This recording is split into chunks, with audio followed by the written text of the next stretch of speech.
Why don't I see it? It's just casting, so it's just loading. And I've gone live.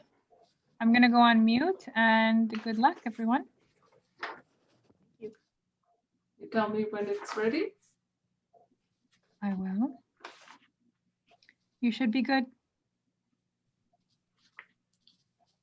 OK. Alors, bonsoir à tous. Tout d'abord, j'aimerais souligner que le mois de septembre est le mois de la sensibilisation de la CBP et la Société canadienne de la CBP est ravie de pouvoir présenter 5 diffusions en direct ce mois-ci, mettant en vedette plusieurs des meilleurs experts de la CBP au Canada. Puisque nous sommes en direct ce soir, je vous invite à utiliser la section des commentaires sur Facebook pour poser vos questions. Une période sera allouée après chaque présentation pour répondre à vos questions. Avant de commencer, j'aimerais vous présenter nos conférenciers. Tout d'abord, la Dr. Angela Chung de l'Université d'Ottawa qui donnera une conférence sur la compréhension de la CBP, suivie du Dr. Julien Bissonnette de l'Université de Montréal qui parlera des symptômes et des complications de la CBP. Que vous soyez nouvellement diagnostiqué ou un vétéran de la CBP, je suis certaine que vous apprécierez la séance de ce soir. Et sans plus tarder, je vais céder la parole au Dr. Chung. Okay, merci Brigitte.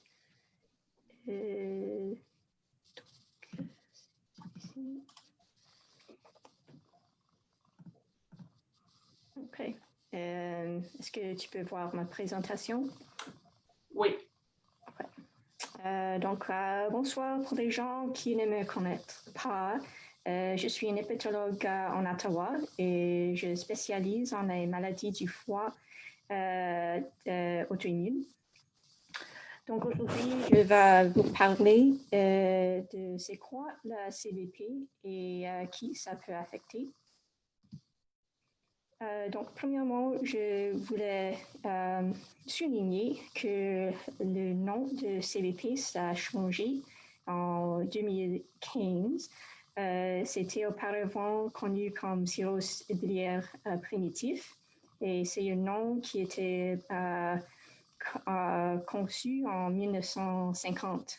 Mais en 2015, c'est changé à cholangite biliaire primitif parce que la plupart des gens n'ont pas la cirrhose au temps de diagnostic. Donc, c'est quoi la CBP? Donc, c'est une maladie qui affecte la foie et spécifiquement, ça affecte les voies biliaires qui sont petites et moyennes. Et donc, on peut voir dans cette image ici, c'est les taches vertes dans la foie qui sont très petites ici, que tu peux voir. Donc, on ne peut pas voir le dommage qui fait la CBP par ultrason ou les autres images radiologiques. On doit avoir une biopsie du foie. Donc, on peut voir les exemples des biopsies ici. En haut, c'est la biopsie du foie qui est normale. Donc, on peut voir que les cellules sont très rosâtres. Et en bas, ici, on peut voir qu'il y a plutôt plusieurs cellules qui sont violettes. Et ces cellules violettes représentent l'inflammation. Et c'est cette inflammation qui endommage le foie et qui peuvent faire la fibrose. Donc, on ne sait pas exactement pourquoi la CBP affecte quelques gens et pas d'autres, mais on croit que c'est l'ensemble de l'environnement et aussi la génétique qui sont des facteurs de risque qui sont associés avec la CBP. Donc, il y a plusieurs études qui regardent et montrent que les gens qui fument, les gens qui ont plutôt plusieurs infections urinaires récurrentes, sont en plus haut risque d'avoir la CBP. Et aussi les gens qui vivent en location avec plus de pollution sont aussi à un risque augmenté de développer la CBP. Et finalement, il y a des produits chimiques qui sont associés avec la CBP, comme la vernis à ongles et aussi la teinture des cheveux. Mais ça ne veut pas dire que ces produits causent la CBP, c'est seulement associé.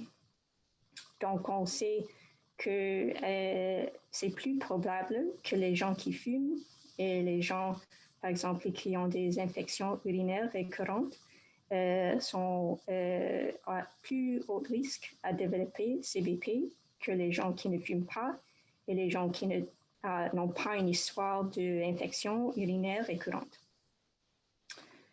Et aussi, on sait que la génétique joue aussi un rôle.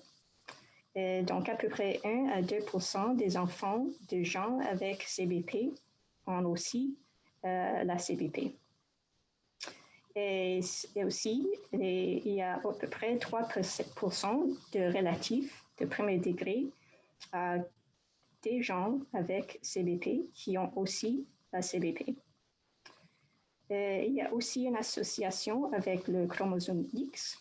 Donc, on sait que la plupart des gens avec CBP sont les femmes. Il y a aussi une association avec les conditions auto-immunes.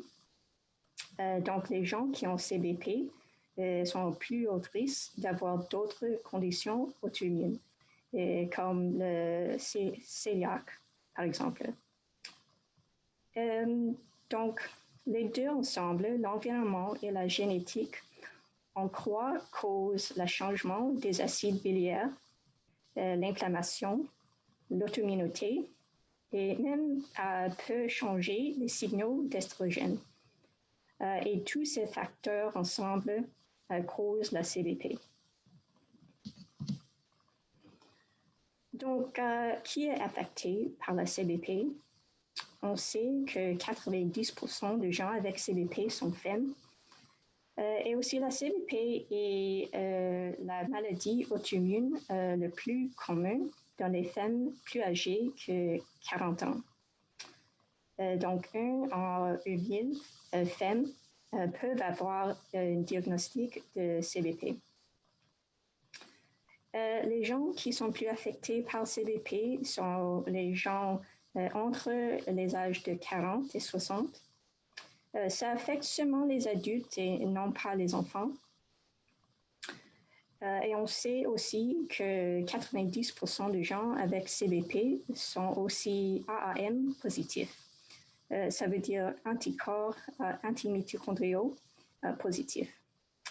Mais les gens qui ne sont pas AAM positifs, la maladie de CBP, c'est exactement la même que les gens qui sont AAM positifs. Et qui est-ce que c'est affecté par la CBP en Canada? Il y avait une étude en 2018 par un groupe en Canada et on sait qu'à ce temps-là, il y a à peu près 9000 gens qui avaient CBP au Canada. Intéressamment, pour une raison ou une autre, le Canada Atlantique ont plusieurs gens qui ont CBP. C'est à peu près 2 fois le nombre que gens dans Ontario ou à Québec. Donc, je pense que Julien va parler de ça aussi, mais je voulais juste discuter un peu parce que c'est important pour comprendre la CBP. Donc, il y a plusieurs étapes de CBP. On commence premièrement avec la réponse immune qui est abnormale. Donc, cette réponse dommage les voies biliaires parce que le système immunitaire n'est pas complètement normal. Ça cause ainsi l'inflammation chronique et puis cholestase. Donc, cette inflammation chronique cause la perte des voies biliaires et aussi l'accumulation des acides biliaires. Et c'est cette accumulation des acides biliaires qui aussi cause l'inflammation. Donc, c'est un cycle. Et donc, le plus de cholestase qu'il y a plus d'inflammation chronique. Et puis, après l'inflammation chronique, c'est étape 3, quand on a le début de la fibrose. Et puis, quand la fibrose continue, on a l'étape 4, et ça, c'est la cirrhose. Et quand la cirrhose devient plus avancée, il y a une insuffisance hépatique et aussi un risque augmenté du cancer du foie. On peut voir en bas ici qu'il y a des tests de sang qui sont importants en CBP. Premièrement, c'est la AAM, et si c'est positif, ça devient positif jusqu'au long de la maladie. Et puis, quand on a la cholestase et l'inflammation chronique, on voit l'élévation de la phosphatase alcaline. Et puis, quand on a le développement de la cirrhose, on a l'élévation de la bilirubine. Ça, c'est le test de sang qui peut donner la jaunisse aussi. Mais aussi, après ces étapes de CBP, on vient aussi les complications de la cirrhose. Donc, il y a premièrement les varices de l'œsophage qui peuvent développer. Ça, c'est le gonflement des veines dans l'œsophage. On peut avoir l'acide aussi, et ça, c'est l'accumulation de fluide dans le ventre ou l'abdomen. On peut avoir aussi l'encéphalopathie, qui est la confusion ou des difficultés avec la mémoire à cause de la cirrhose. Et finalement, il y a un risque augmenté de le cancer du foie. Donc, comme la CBP, il y a aussi des étapes de la cirrhose. Donc, on a cirrhose compensée, qu'on peut voir représentée par étape 1 et 2, et aussi la cirrhose décompensée, étape 3 et 4. Donc, en étape 1, c'est représenté avec aucun varice et aucun acide. Et en étape 2, on a des varices, mais pas d'acide. Et finalement, en étape 3, on peut avoir l'acide et peut avoir les varices aussi. Et finalement, étape 4 est représentée par le saignement des varices.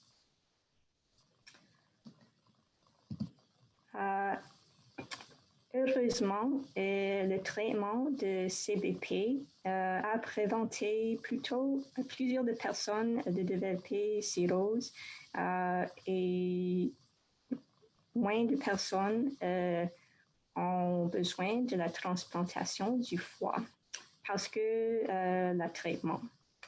Donc, on peut voir sur cette image ici le pourcentage de gens sans transplantation de foie à la gauche. Et à droite, c'est le traitement avec URSO. Donc, avec URSO, 90% des personnes ne besoin pas de la transplantation du foie. Pour les gens qui ne pouvaient pas utiliser URSO ou avant le développement de URSO, à peu près 60% des gens ne devient pas la transplantation du foie. Ça, c'est après 10 ans. Donc, il y a beaucoup de temps entre la diagnostic et après nécessité d'une transplantation du foie. Et aussi, heureusement, la recherche sur la CBP continue à croître. Donc, on peut voir sur cette image ici, en 1968, il y avait seulement 14 publications en CBP. Et maintenant, en 2020, je crois, on va avoir à peu près 400 ou plus d'études sur la CBP. Donc, la recherche comme ça nous donne plus d'informations sur les causes de CPB et aussi les traitements. Donc, j'aimerais vous remercier pour votre attention. Et maintenant, il y a temps pour les questions.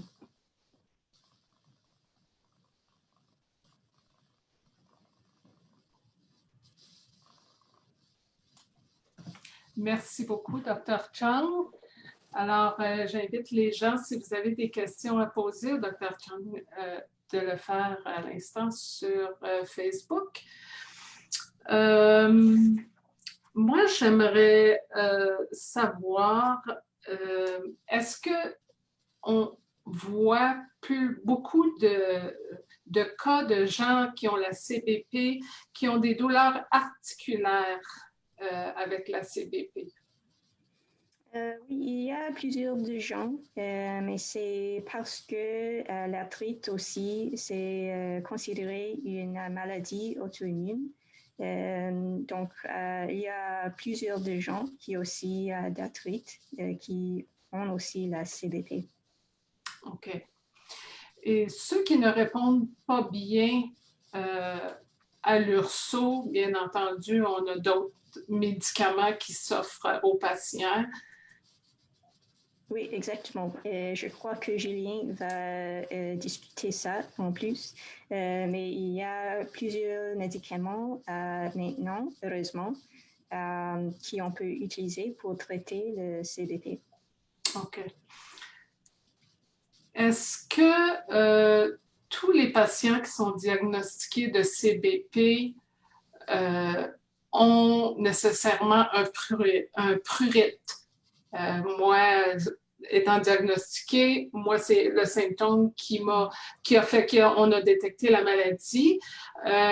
Pour ceux qui ne le savent pas, est-ce que c'est un symptôme pour tous les gens qui sont diagnostiqués la CBP? Et quel est le meilleur moyen, peut-être, de soulager ce symptôme-là?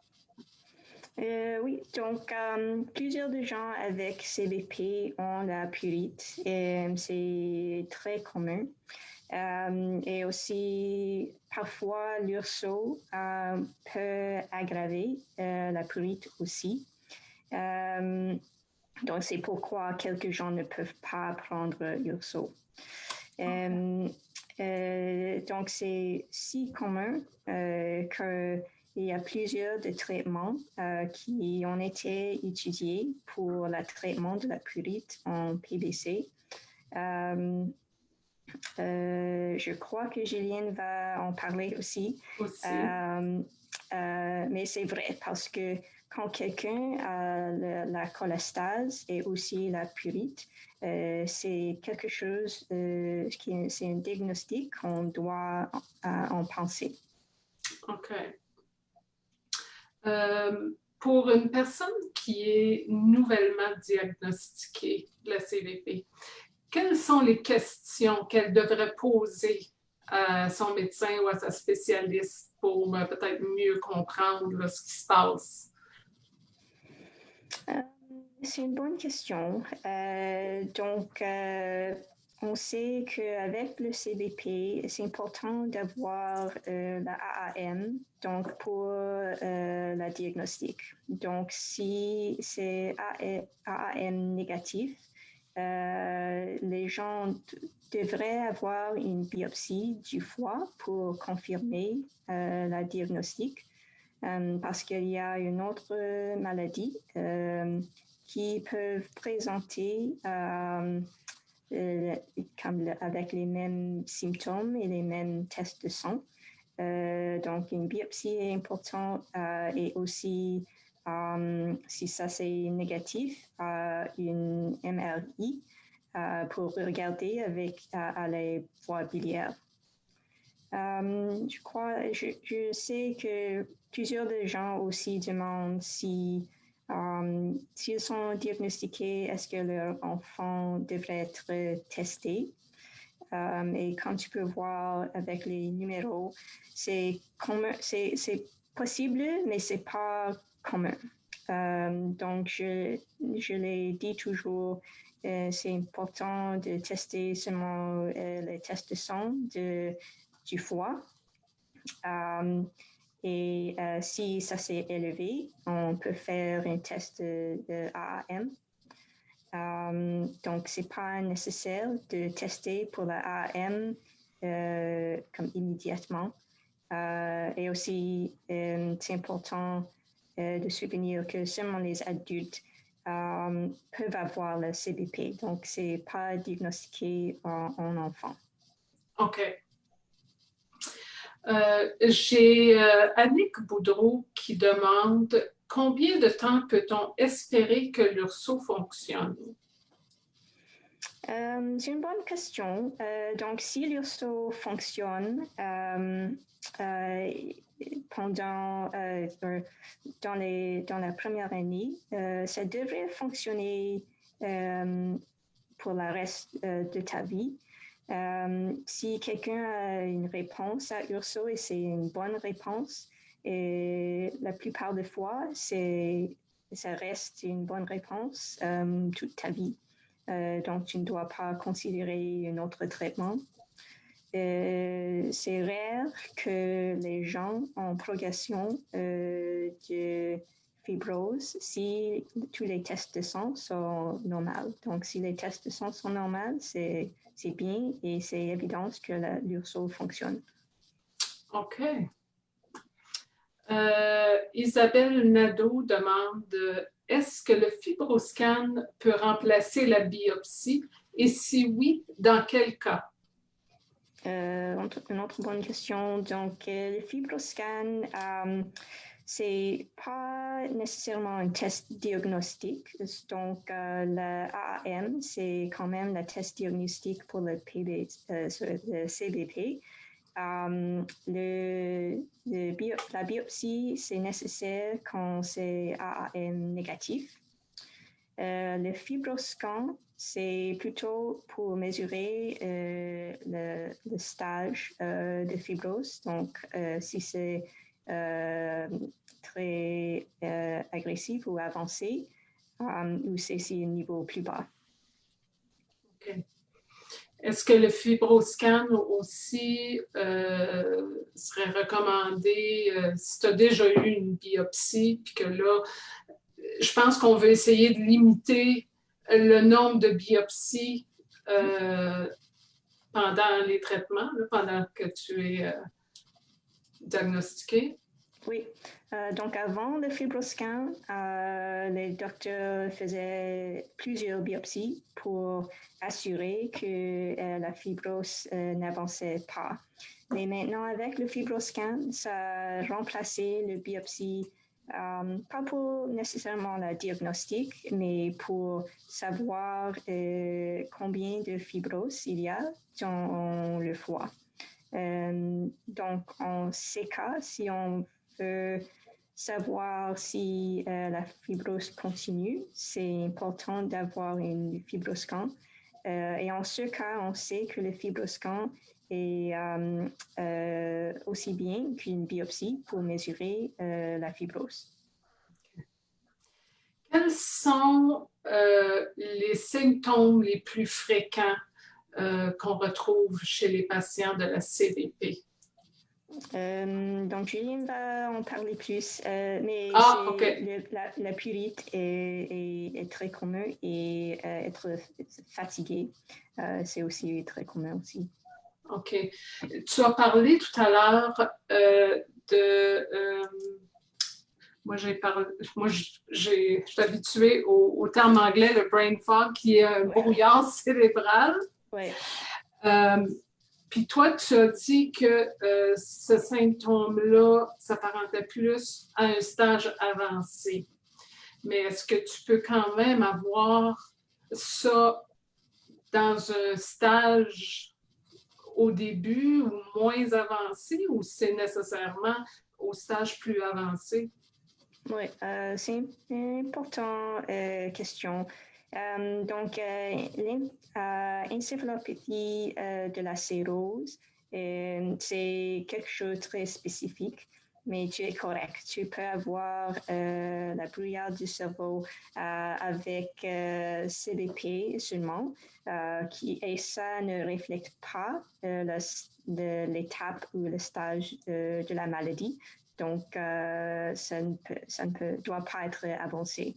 Et tu peux sentir très fatigué et avoir des difficultés avec la mémoire. OK. La fatigue, les grandes fatigues.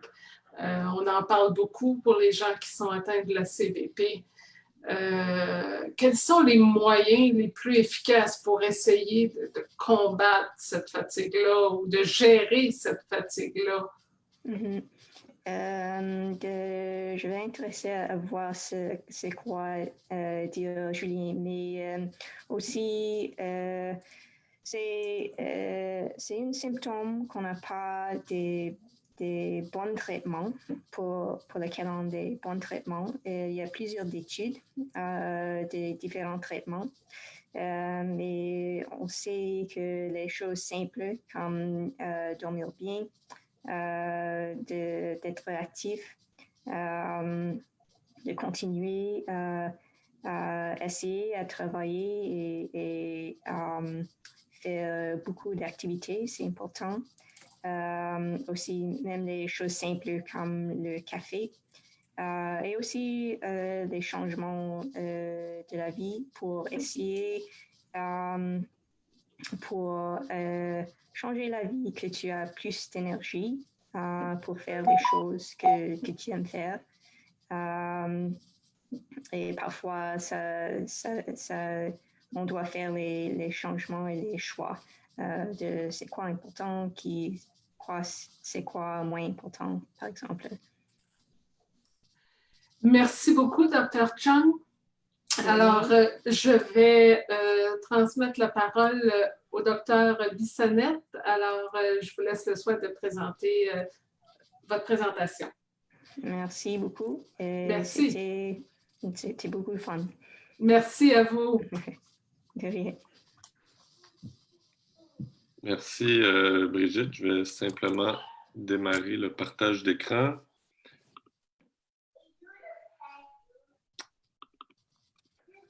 Voilà. Est-ce que vous voyez bien, Brigitte? Oui, c'est parfait. Très bien. Donc, je remercie les gens de la Société canadienne de la CBP de l'invitation. Ça me fait plaisir d'être ici avec vous pour essayer de démystifier certaines choses à propos de la CBP. Je remercie aussi Angela qui a parlé avant moi et qui a déjà très bien mis la table et expliqué très bien plusieurs concepts, ce qui rend mon travail plus facile. Alors, merci. Donc, je suis hépatologue au CHUM. Alors, Voilà, OK. Donc, on débute habituellement nos présentations scientifiques par les divulgations de conflits d'intérêts que je n'ai pas, mais je tiens simplement à vous dévoiler que, en tant que médecin, on peut avoir tendance à utiliser des termes scientifiques qui peut-être rendront certaines choses moins claires pour vous. Alors, s'il y a un problème de compréhension, en fait, ce n'est pas un problème de compréhension, mais c'est plutôt un problème d'explication. Puis je vous invite évidemment à poser des questions par rapport à des termes scientifiques qui auraient été mal expliqués. Donc, les objectifs de la présentation sont de revoir les symptômes classiques de la CBP, de revoir les symptômes de la maladie qui est au stade de cirrhose et de discuter des traitements pharmacologiques et non pharmacologiques de la maladie. Alors, on débute en parlant des symptômes, puis évidemment, le premier symptôme dont on va parler, c'est le prurite, qui est le terme scientifique qui désigne les démangeaisons. C'est un symptôme qui est fréquent et qui est assez caractéristique des maladies du foie, puis surtout des maladies des canaux biliaires comme la CBP, puis d'autres maladies comme la cholangite sclérosante primitive. c'est un symptôme qu'on retrouve aussi dans d'autres problèmes de santé, comme par exemple l'insuffisance rénale, mais qui est très fréquemment présent donc, dans la CBP. On estime qu'au moins la moitié des patients, puis probablement plus, à peu près 70% des gens, vont présenter divers degrés de démangeaison causés par la maladie. Malheureusement, on a des idées, là, des mécanismes moléculaires qui expliquent ces symptômes-là, mais pour le moment, ça n'a pas permis de mener à la création de médicaments qui permettent de soulager là, ces symptômes-là.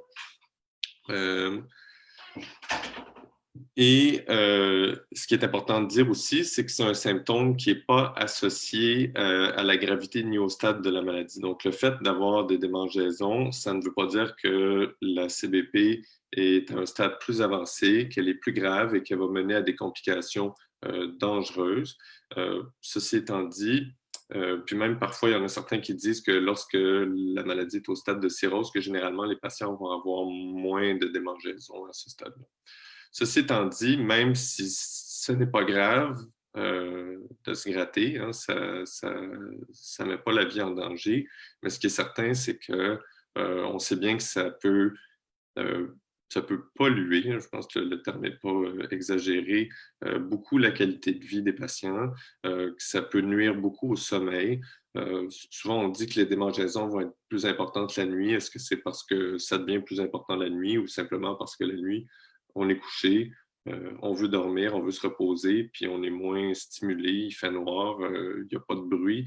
Alors, évidemment, dans ce temps-là, des sensations désagréables comme celle de vouloir se gratter vont venir plus au premier plan. Ça peut mener à des problèmes cutanés chez les gens qui se grattent beaucoup. Puis évidemment, ça peut toucher beaucoup l'humeur des gens qui peuvent avoir des problèmes de fonctionnement. Puis évidemment, ce n'est pas un symptôme non plus. C'est un symptôme qui peut nécessiter pour les patients beaucoup d'explications à leurs proches, aux collègues de travail, par exemple, qui ne vont pas nécessairement associer là, disons que ça peut être plus difficile de comprendre là, pour l'entourage du patient, toute la détresse que certains ont liée donc à leur démangeaison. Un autre symptôme fréquent dans la CBP qui toucherait jusqu'à la moitié des patients, c'est la fatigue. Encore une fois, ce n'est pas un symptôme qui va signifier que la maladie est à un stade plus avancé. Ça ne signifie pas que les gens vont être en danger de complications graves, sauf dans certains cas où, comme Angela disait, ça peut être plus difficile de distinguer la fatigue de l'encéphalopathie hépatique, qui est une complication qui peut de la cirrhose qui peut se manifester par de la fatigue, puis ça, on va y revenir plus tard dans la présentation. Mais ceci étant dit, encore une fois, la fatigue, c'est un symptôme qui peut mener à une atteinte importante de la qualité de vie et aussi de la capacité de concentration. Puis la fatigue, vous savez, c'est un symptôme qui est très subjectif, puis qui peut, encore une fois aussi, mener à des difficultés de compréhension de la part de l'entourage. Encore une fois, que ce soit la famille, les amis, le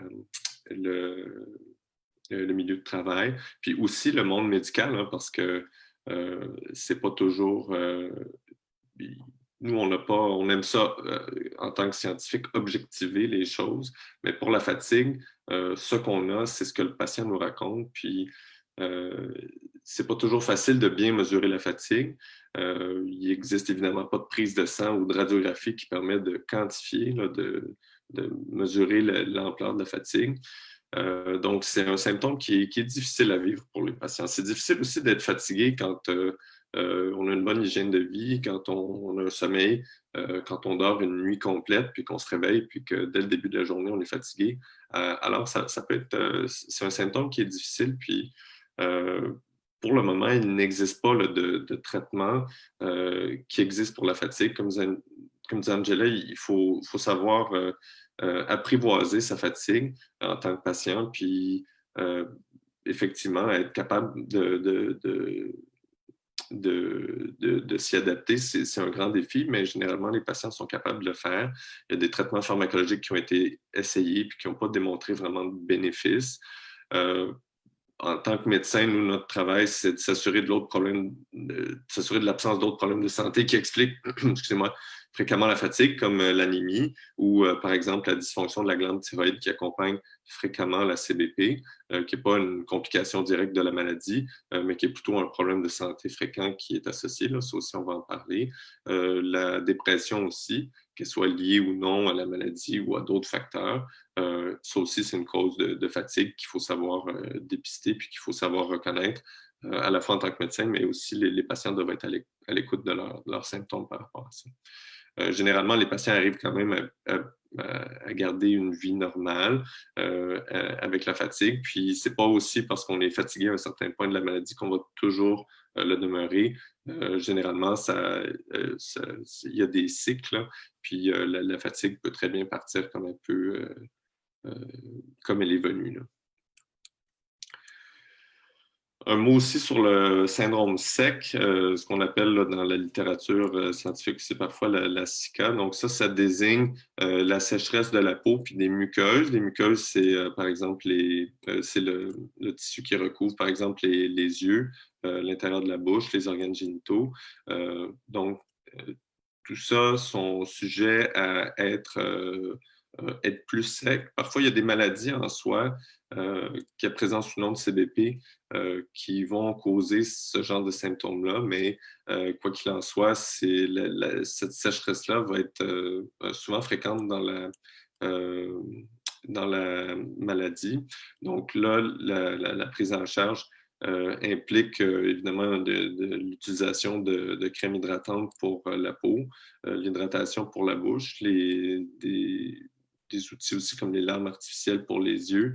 Puis, il existe certaines médications dont votre médecin pourra vous parler si vous avez la bouche sèche et que ça vous dérange beaucoup. Des gens qui peuvent avoir de la difficulté à manger ou qui, classiquement, nous disent toujours qu'ils se promènent toujours avec leur... quand ils arrivent dans le bureau, là, souvent, ils ont leur bouteille d'eau qui est à moitié vide. Là, puis, ils se transportent généralement une grosse bouteille d'eau avec eux. Là, donc, ça, déjà, ça nous donne une idée là, que les patients ont ce genre de problème-là. Puis, parfois, même les gens nous en parleront pas du tout spontanément parce que ça fait des années que c'est comme ça. Puis, pour eux, d'avoir, par exemple, la bouche sèche, c'est quelque chose qui est devenu, qui fait partie de leur quotidien puis auquel ils ne pensent même plus. Là. Donc, d'autres problèmes qui sont liés, qu'on observe fréquemment là, chez les patients qui ont la CBP, dont je pense que c'est important de parler. Le premier, c'est l'ostéoporose. L'ostéoporose, ça désigne la fragilité des os qui les rend plus sujets à des fractures dans des situations dans lesquelles, normalement, on ne devrait pas se casser un os. Là. Donc, par exemple, les gens qui tombent, qui trébuchent puis qui se cassent le poignet ou la hanche, ce sont des fractures où on dit que là, c'est anormal parce qu'il se casse alors que normalement, j'étais avec ma fille là, tout à l'heure dans l'entrée de garage, puis tombée 2-3 fois, mais elle ne s'est pas cassé le poignet. Là. Ma fille a 2 ans. Là. Bref, ça, c'est l'ostéoporose, donc ça désigne cette situation-là. Alors, c'est fréquent en CBP, entre autres parce qu'il peut y avoir des problèmes d'absorption de vitamines liposolubles, comme la vitamine D. Donc, à partir d'un certain âge, on va dépister systématiquement l'ostéoporose par un test qu'on appelle l'ostéodensitométrie, qui est fait dans la plupart des cliniques de radiologie. Puis, il y a des traitements qui peuvent être donnés en prévention des fractures. Généralement, on va prescrire une supplémentation en calcium puis en vitamine D à peu près tout le monde. Ce qu'on voit aussi, c'est, puisque le contenu de la bile est important dans leur absorption, puis là, comme évidemment, toute la physiologie, tout le métabolisme de la bile va être affecté par la CBP. Souvent, ce qu'on va voir, c'est un déficit en vitamines qu'on appelle liposolubles, c'est-à-dire celles qui sont dissoutes dans les gras, comme les vitamines A, D, E et K. Donc, ça, dans le suivi, on va généralement faire des prises de sang pour s'assurer que les niveaux de ces vitamines-là sont normaux. Il y a le phénomène de Raynaud aussi qui est fréquent. Ça désigne donc des changements de la coloration des doigts qui surviennent au froid. Puis froid, on ne parle pas nécessairement là, du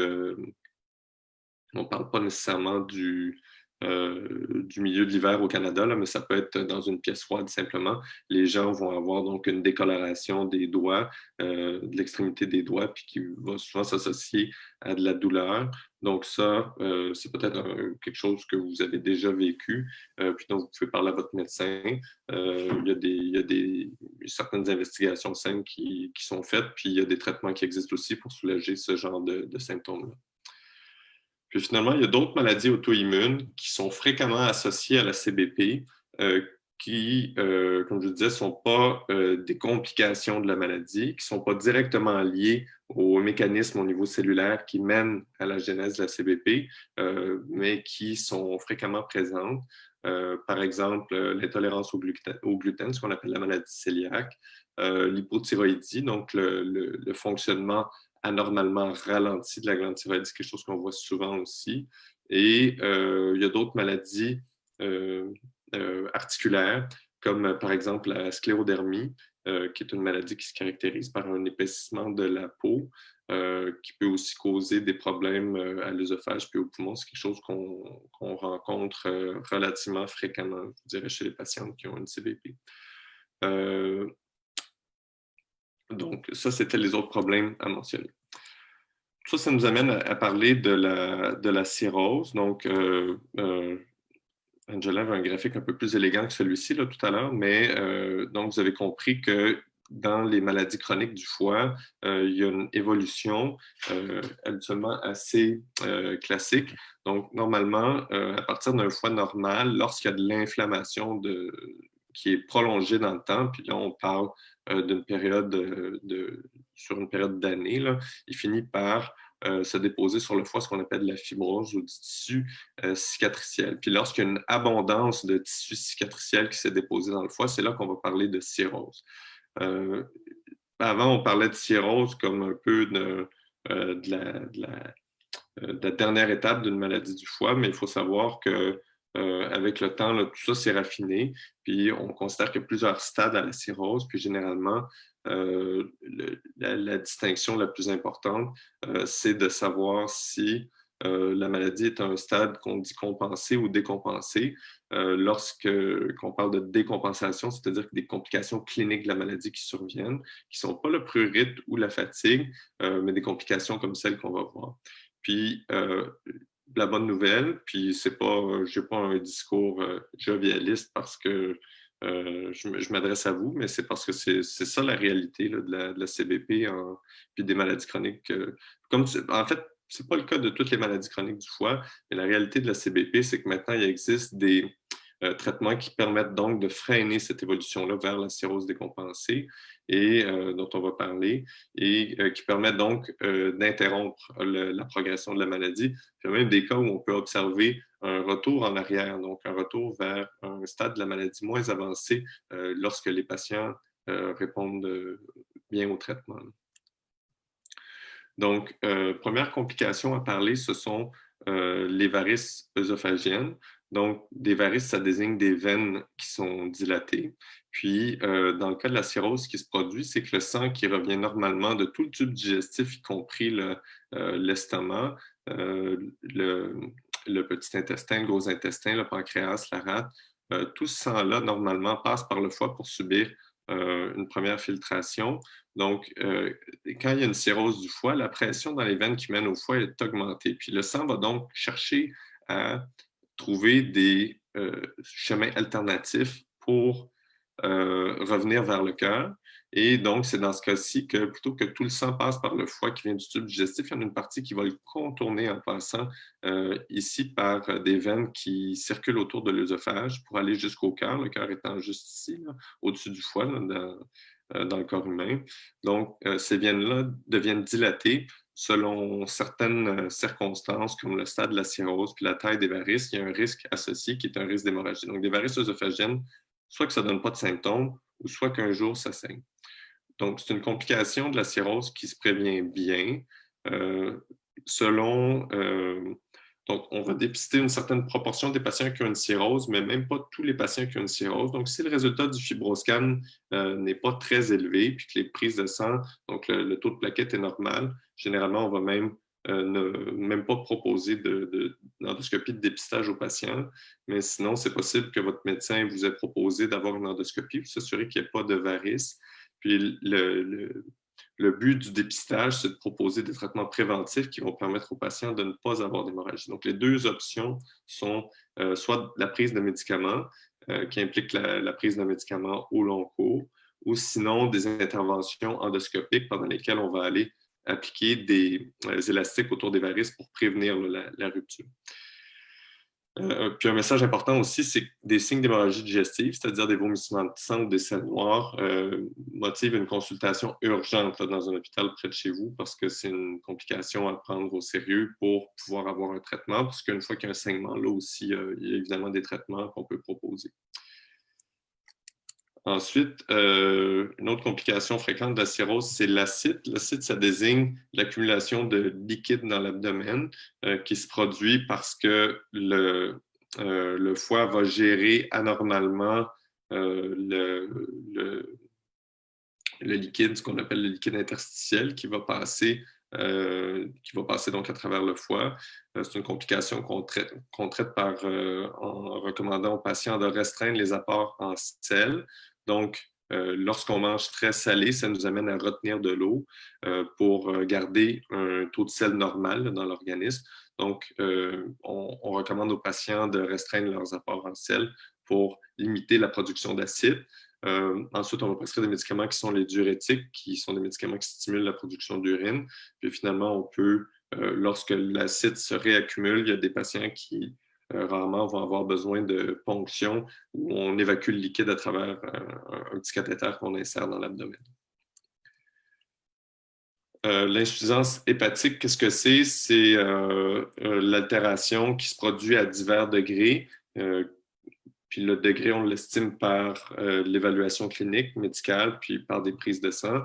Donc, l'altération à divers degrés des fonctions du foie, comme par exemple les synthèses de protéines, la synthèse de diverses protéines, puis le métabolisme de plusieurs substances naturelles, entre autres une partie de ce qui est mangé, puis de d'autres substances comme par exemple les médicaments. Lorsque l'insuffisance hépatique est à un stade avancé, dans certaines circonstances, on va songer à la transplantation. Puis finalement, la dernière complication de la cirrhose dont on parle, c'est l'encéphalopathie hépatique. L'encéphalopathie, c'est une dysfonction cérébrale qui est causée par la cirrhose, puis qui se manifeste par... en fait, c'est un continuum, c'est-à-dire qu'il y a plusieurs symptômes d'intensité variable qui peuvent se manifester. Donc, il y a des patients qui vont avoir un petit peu de fatigue, des problèmes assez subtils avec la concentration ou le fonctionnement au travail. Le sommeil peut être perturbé aussi dans les premiers stades de l'encéphalopathie. Puis, il y en a chez qui ça va se manifester carrément par de la confusion. Donc, la confusion, c'est-à-dire de la difficulté à organiser la parole, la difficulté à se rappeler d'éléments de base, puis il y en a qui vont perdre carrément la carte. Donc, évidemment, vous vous doutez que c'est une source de problèmes importants pour les patients et leurs familles, surtout que c'est une évolution qui est généralement fluctuante dans le temps, puis qui fait qu'il y a des épisodes d'encéphalopathie qui peuvent survenir de façon spontanée, là, sans qu'on s'y attende. Donc, il y a des médicaments qui existent pour ça, là, entre autres le lactulose, que peut-être que certains prennent, qui est un sirop qui a la propriété là, de diminuer la production d'ammoniac, qui, on pense, est au cœur de la genèse de l'encéphalopathie. Comme je vous disais tout à l'heure, ça peut être difficile en l'absence là, au début de l'évaluation, ça peut toujours être difficile à distinguer de la fatigue habituelle de la maladie, mais il faut savoir quand même que la grande majorité des patients qui vont avoir de la fatigue ne seront pas au stade de cirrhose, puis ils n'auront pas non plus d'encéphalopathie. Puis un dernier mot sur le carcinome hépatocellulaire, qui est un cancer qui origine des cellules du foie. Donc, tous sont à risque d'avoir tout le monde, une maladie du foie ou pas, sont à risque d'avoir un jour un cancer, y compris un cancer du foie. Quand on a une maladie chronique du foie, ce risque-là augmente. Donc, quand les patients ont une cirrhose, on leur propose un dépistage systématique par échographie, dont le but est de dépister le cancer à un stade plus précoce pour pouvoir proposer plusieurs traitements différents qui, on le souhaite, vont être curatifs là, pour le cancer, un peu comme l'objectif des mammographies. Hein, on n'attend pas que les femmes développent un gros cancer du sein. On fait une mammographie de dépistage pour dépister le cancer à un stade précoce. Dans la CBP, c'est comme les autres maladies auto-immunes du foie, à l'exception peut-être de la chorragie sclérosante, mais dans le cas de la CBP, ce risque-là associé à la cirrhose est beaucoup plus faible que dans d'autres causes de cirrhose comme les hépatites virales, l'hépatite B, l'hépatite C ou les gens qui ont un problème de consommation d'alcool. Alors, un mot sur les recommandations générales. Le temps passe, je parle un peu trop, comme d'habitude, malheureusement, mais recommandations générales non pharmacologiques là, de traitement, on recommande aux patients de maintenir un poids santé. Avec le surplus de poids, on peut avoir le foie gras, puis ça, c'est un des facteurs qui peut accélérer la progression de la maladie, donc c'est souhaitable d'avoir un poids santé. On recommande de minimiser la consommation d'alcool, surtout au stade le plus avancé de la maladie. Ça, c'est une discussion que vous devez avoir individuellement avec votre médecin. On recommande de cesser de fumer si c'est le cas. Ça, c'est une recommandation générale qu'on fait aux patients qui ont une maladie du foie. La pratique régulière d'exercice physique, c'est important pour la santé du foie, même si ça ne paraît pas instinctif, comme dans le cas du cœur, par exemple. L'exercice physique aussi, c'est une bonne chose pour vos os. Donc, la pratique d'exercice qui stimule les os, qui met juste un petit peu de tension sur les os, comme la marche, c'est quelque chose qui est bon pour les os, qui prévient la progression de l'ostéoporose puis qui solidifie les os. Donc, c'est important. Il n'y a pas de régime alimentaire spécifique qui existe. Végétarien, végétalien, keto, peu importe, là, il n'y a pas de régime alimentaire outre une alimentation saine pour les patients qui ont une CBP, puis évidemment l'importance du suivi médical, radiologique et biochimie.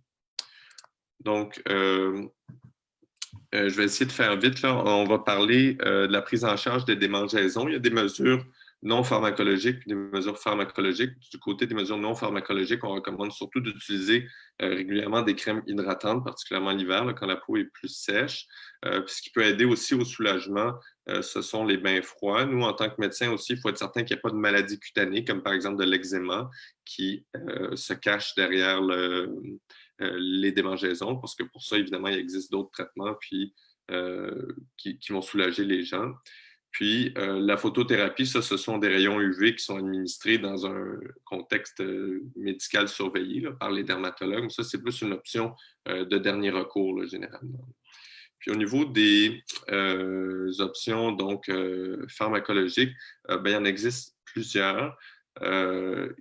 Puis ces options-là doivent être évaluées par votre médecin selon la présence d'autres problèmes de santé, selon la prise d'autres médicaments, parce qu'il y a des médicaments qui sont efficaces comme la rifampicine, qui est un médicament qu'on utilise pour le traitement de la tuberculose, mais on s'est rendu compte que c'était efficace aussi chez certaines personnes pour soulager les démangeaisons, mais c'est un médicament qui a le potentiel de causer des effets secondaires, des interactions médicamenteuses, pardon.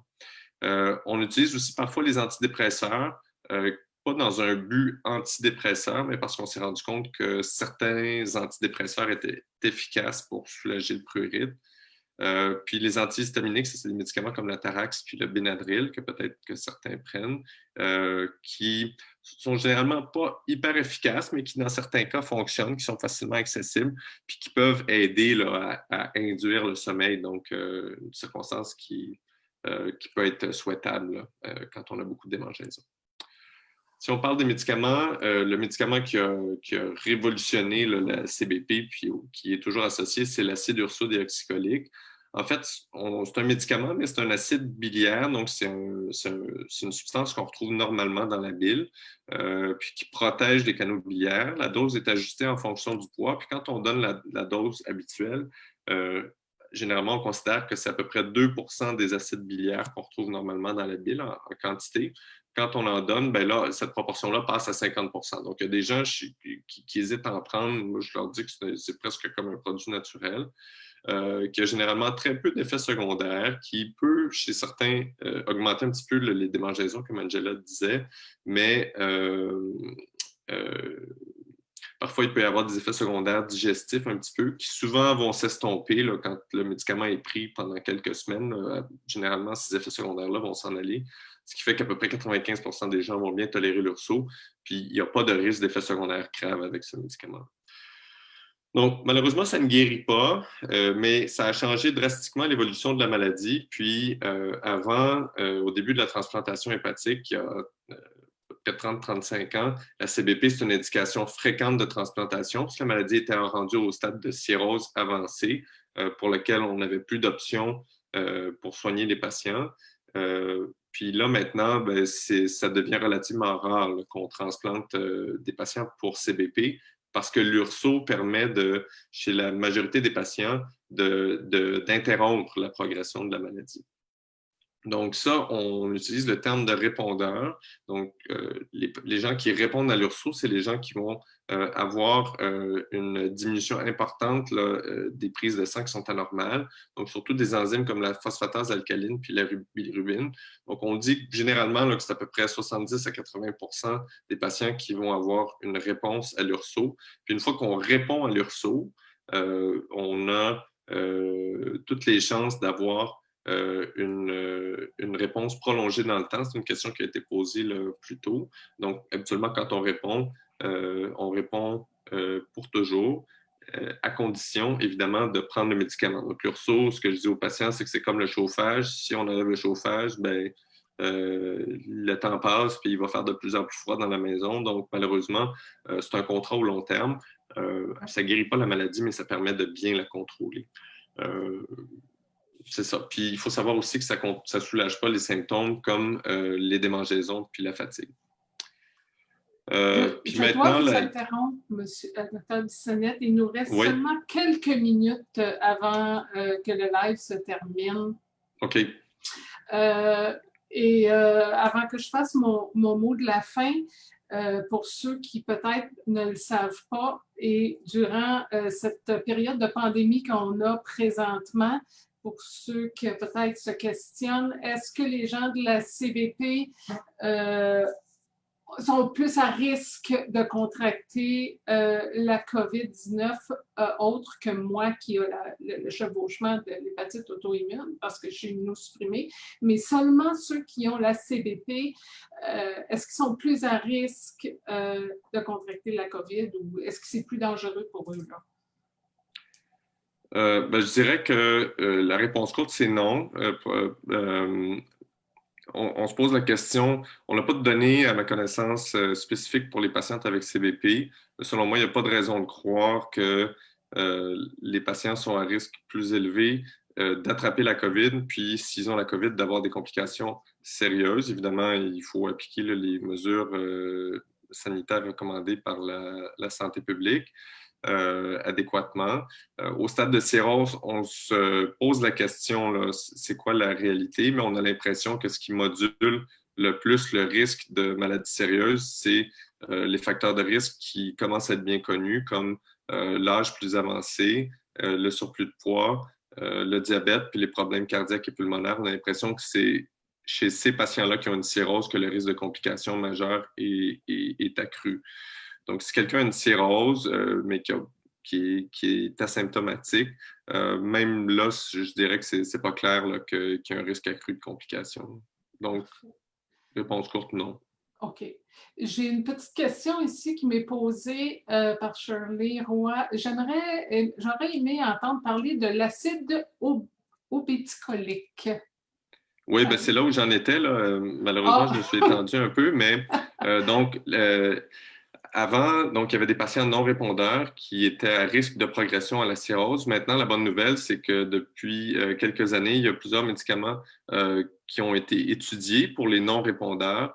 Puis, celui qui est approuvé maintenant en deuxième ligne pour les patients qui ne répondent pas à l'URSO au Canada, c'est l'acide obéticolique, qui est un acide, c'est un médicament qui, le nom commercial, c'est Localiva, qui est un acide biliaire synthétique qui module, disons, le métabolisme des acides biliaires et qui, lorsqu'on le donne aux patients qui ne répondent pas à l'URSO, ben, il y en a environ la moitié qui vont devenir des répondeurs. Puis, pour le moment, on n'a pas beaucoup de recul avec l'utilisation de ce médicament-là, mais on a l'impression que, comme l'URSO, il va permettre, lorsqu'on a une réponse biochimique, une réponse dans les prises de sang, il va permettre d'interrompre la progression de la maladie. Donc, on est en train de commencer à avoir des données à plus long terme sur l'effet sur l'évolution de la maladie, mais à prime abord, c'est un médicament qui devrait permettre d'interrompre la progression de la maladie. OK, on m'a donné quelques minutes de sur-temps. Je connais pas mal la réponse, mais pour ceux qui ne le savent pas, est-ce que l'alcool pourrait altérer l'effet de la médication chez un patient de CBP? L'effet de la médication, à ma connaissance sur l'URSO, je serais porté à dire non, mais comme je vous disais, dans les maladies du foie, il y a un effet additif des facteurs qui font progresser la maladie.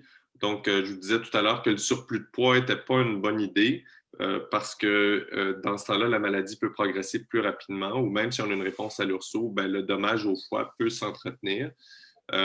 Puis l'alcool, c'est un peu la même chose. Donc, comme une consommation ponctuelle en petite quantité d'alcool affecte probablement pas la progression de la maladie, surtout si elle n'est pas au stade de cirrhose. Mais si on est au stade de cirrhose, c'est comme un peu d'être asthmatique puis de fumer. Donc, même si on fume 2-3 cigarettes par jour quand on fait de l'asthme, généralement, c'est pas bon pour le contrôle de l'asthme. Mais là, au long terme, c'est un peu la même chose pour la CBP, là. Alors, c'est pour ça qu'on déconseille une consommation d'alcool régulière. Ouais. OK, parfait. J'aurais plein d'autres questions à vous poser, mais malheureusement, on manque de temps. Alors, je vous remercie infiniment pour votre présentation, votre présence ce soir, votre temps. Ça a été grandement apprécié. Je suis sûre que les gens ont très apprécié. Et je remercie également le Dr. Chang pour sa présentation. Ce fut une soirée absolument très instructive et j'espère qu'on en aura une autre très bientôt. Alors, sur cette note, je vais souhaiter à tous une excellente fin de soirée et à très bientôt, j'espère. Merci, Brigitte. Merci Merci beaucoup. beaucoup pour l'invitation encore. Bonne Ça me soirée. fait plaisir. Bonne soirée. Bonne soirée.